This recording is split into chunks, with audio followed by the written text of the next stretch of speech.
All of his co-workers were gone. What could it mean? Stanley decided to go to the meeting room. Perhaps he had simply missed a memo.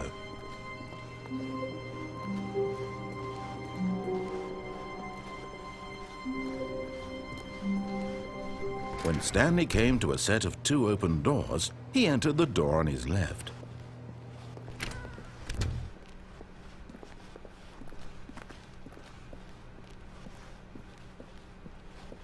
Yet there was not a single person here either. Feeling a wave of disbelief, Stanley decided to go up to his boss's office, hoping he might find an answer there.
Stanley stepped into the broom closet, but there was nothing here, so he turned around and got back on track.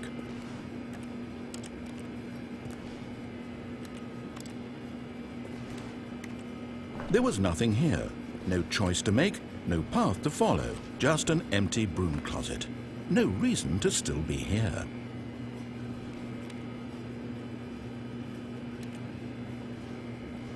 It was baffling that Stanley was still just sitting in the broom closet. He wasn't even doing anything. At least if there was something to interact with, he'd be justified in some way. As it is, he's literally just standing there doing sweet FA.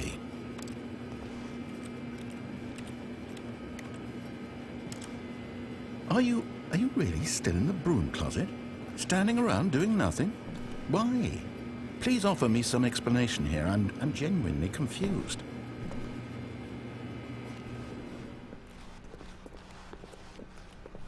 Coming to a staircase, Stanley walked upstairs to his boss's office.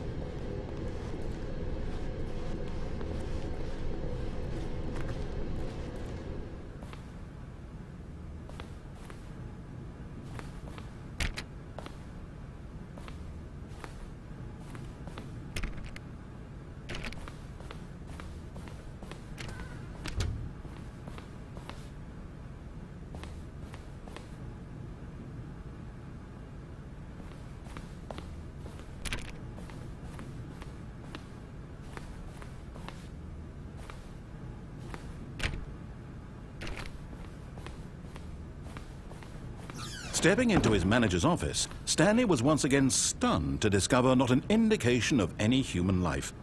Shocked, unraveled, Stanley wondered in disbelief who orchestrated this. What dark secret was being held from him? What he could not have known was that the keypad behind the boss's desk guarded the terrible truth that his boss had been keeping from him. and so the boss had assigned it an extra secret PIN number, 2845. But of course, Stanley couldn't possibly have known this.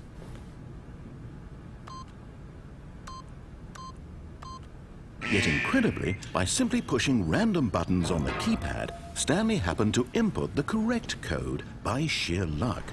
Amazing. He stepped into the newly opened passageway.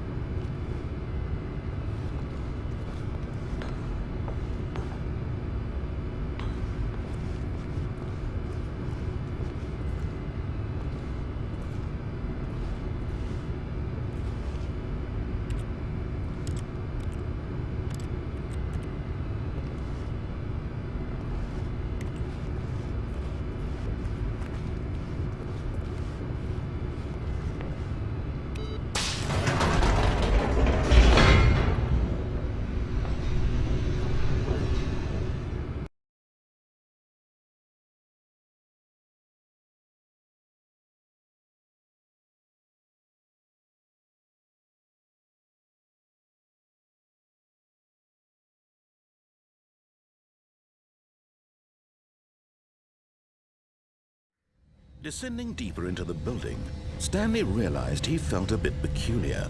It was a stirring of emotion in his chest, as though he felt more free to think for himself, to question the nature of his job.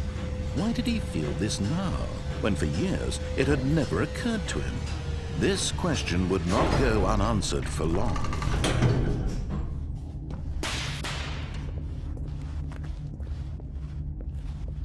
Stanley walked straight ahead through the large door that read Mind Control Facility.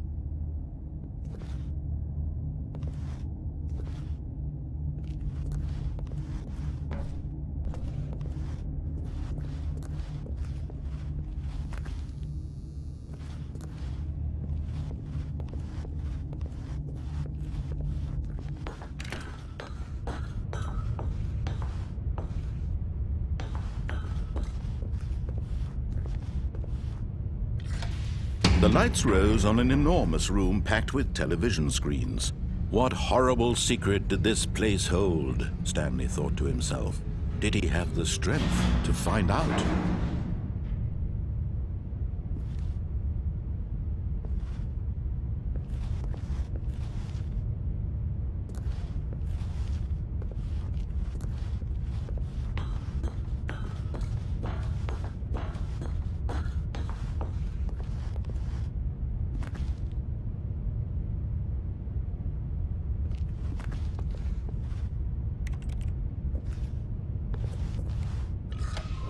Now the monitors jumped to life, their true nature revealed. Each bore the number of an employee in the building, Stanley's co-workers. The lives of so many individuals reduced to images on a screen, and Stanley, one of them, eternally monitored in this place where freedom meant nothing.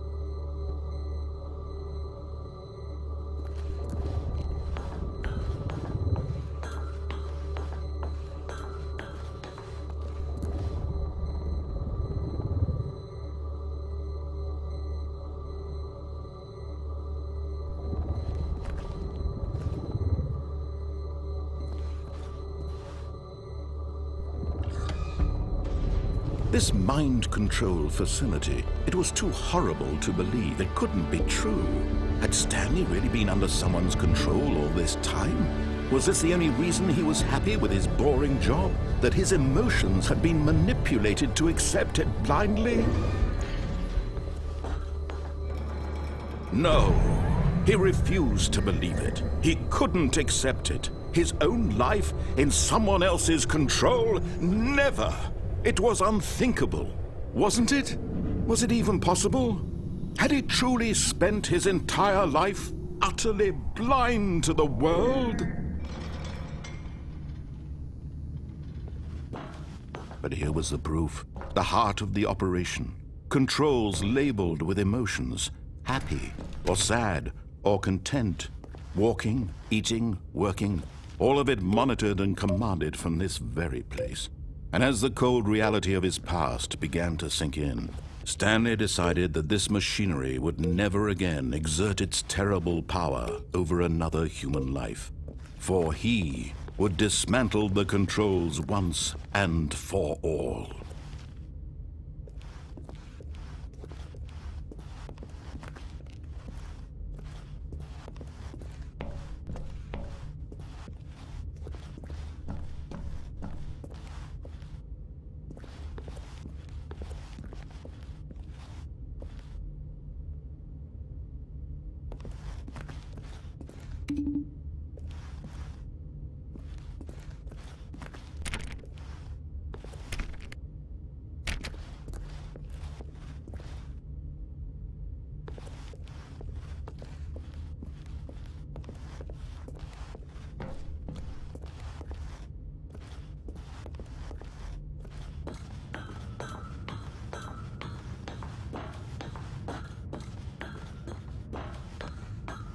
And when at last he found the source of the room's power, he knew it was his duty, his obligation, to put an end to this horrible place and to everything it stood for.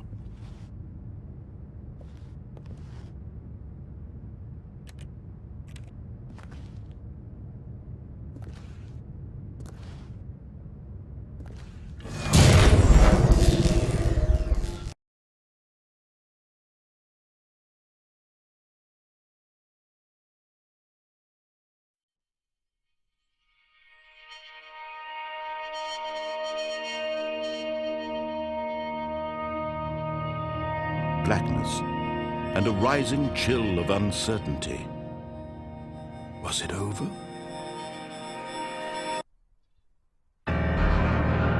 Yes!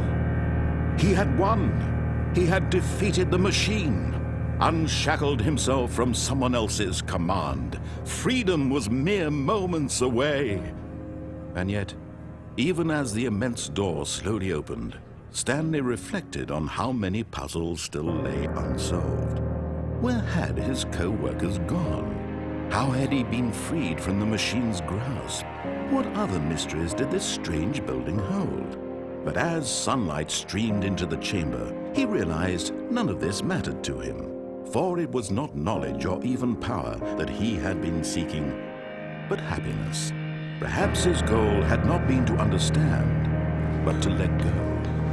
No longer would anyone tell him where to go, what to do, or how to feel. Whatever life he lives, it will be his. And that was all he needed to know. It was perhaps the only thing worth knowing. Stanley stepped through the open door.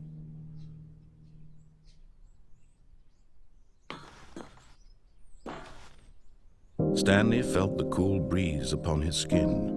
The feeling of liberation, the immense possibility of the new path before him. This was exactly the way, right now, that things were meant to happen. And Stanley was happy.